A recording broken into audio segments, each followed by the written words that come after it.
Home cleaning material ready చేసుకునే విధానం. మీకు అన్ని 1 by 1 అన్ని డీటెయిల్స్గా చెప్తాను, క్లియర్గా వినండి. చూడండి, ఇక్కడ 1 by 1 చెప్తాను. చూడండి, అది SLES washing machine liquid, glass cleaner, toilet cleaner, dish wash, sanitiser, washing machine bottles, hand wash,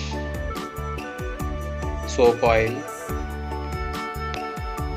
ఇలా అన్నీ ఉంటాయండి. ఇది ఒక్కటి ఫ్లోర్ క్లీనింగ్ అన్నీ ఉంటాయి.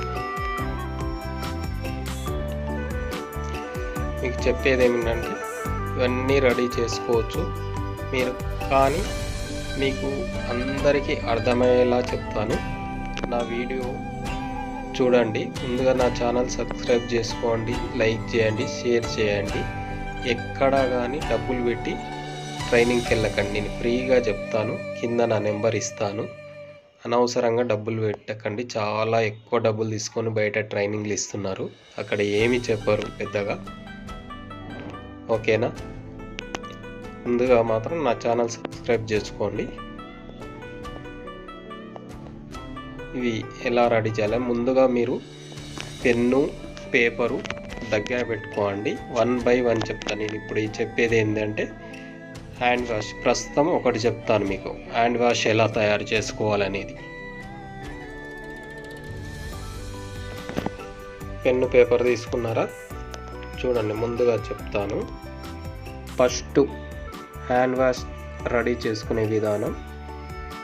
5 లీటర్ తయారు చేసుకోవడానికి రాసుకోండి. 5 లీటర్ తయారు చేసుకోవడానికి నెంబర్ 1 4 లీటర్ల 4 లీటర్ ఆర్ఓ వాటర్, అంటే ఫిల్టర్ వాటర్.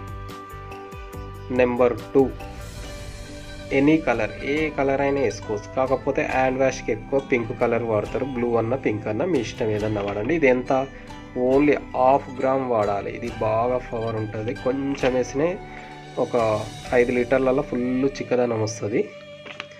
నెంబర్ 3 పర్ఫ్యూమ్, అంటే సెంటు, స్మెల్, మంచి స్మెల్ రావడానికి మీరు ఏ సెంట్ అయినా వేసుకోవచ్చు. ఇది 5 లీటర్కి 15 ml, ఓన్లీ 15 ml వేసుకుంటే మస్తు సువాసన వస్తుంది.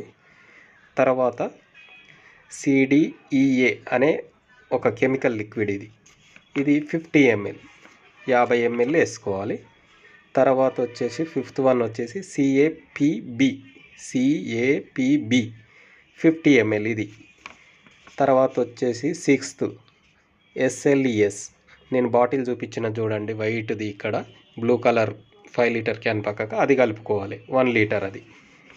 తర్వాత TSP పౌడర్, ఇది 100 grams. ఇవన్నీ 1 by 1 వాటర్లో 1 by 1 కలుపుకుంటూ బాగా మిక్స్ చేసుకోవాలి. కాకపోతే ఏమి అంటే ఇందులో కలిపేటప్పుడు మాత్రం ఐరన్ కానీ వుడ్ స్టిక్ లాంటివి పెట్టకండి. ఓన్లీ ఫైబర్ కానీ ప్లాస్టిక్ కానీ ప్లాస్టిక్ రాడ్ తోటే మంచిగా మిక్స్ చేసుకోవాలి. మీరు ఐరన్ వుడ్ పెడితే లిక్విడ్ అంతా ఖరాబ్ అయిపోతుంది. ఓకేనా? ఇవన్నీ 1 by 1 మిక్స్ చేసుకొని చూడండి. వేరే మెటీరియల్ మీరు నా ఛానల్ సబ్స్క్రైబ్ చేసుకుంటే 1 by 1 వస్తుంటాయి. ఇప్పుడైతే నేను ఇది మీకు ఫ్రీగా చెప్పాను. ఇది బాగా మిక్స్ చేసి ఒక డ్రమ్ములో కానీ పెద్ద టబ్బులో కానీ చేసి నెక్స్ట్ డే యూజ్ చేయాలండి. అదే రోజు మాత్రం యూజ్ చేయొద్దు. నెక్స్ట్ డే యూజ్ చేస్తే మంచిగా వస్తుంది. అప్పుడు మీరు ఇంట్లోకి వాడుకుంటారా, బిజినెస్ పరంగా బాటిల్లో నింపి ఫిలప్ చేసి సేల్ చేసుకుంటారా, అది మీ ఇష్టం. కాకపోతే రెడీ చేసిన నెక్స్ట్ డే యూజ్ చేయాలి. మీకు నేను చెప్పింది నచ్చింది అనుకుంటాను. మీకు 1 by 1 రోజు ఒక వీడియో లాగా మీకు చెప్తుంటాను. ఇలా 1 by 1 అన్ని మెటీరియల్, అన్ని లిక్విడ్ గురించి చెప్తాను, ఫినాయిల్ అన్నిటి గురించి.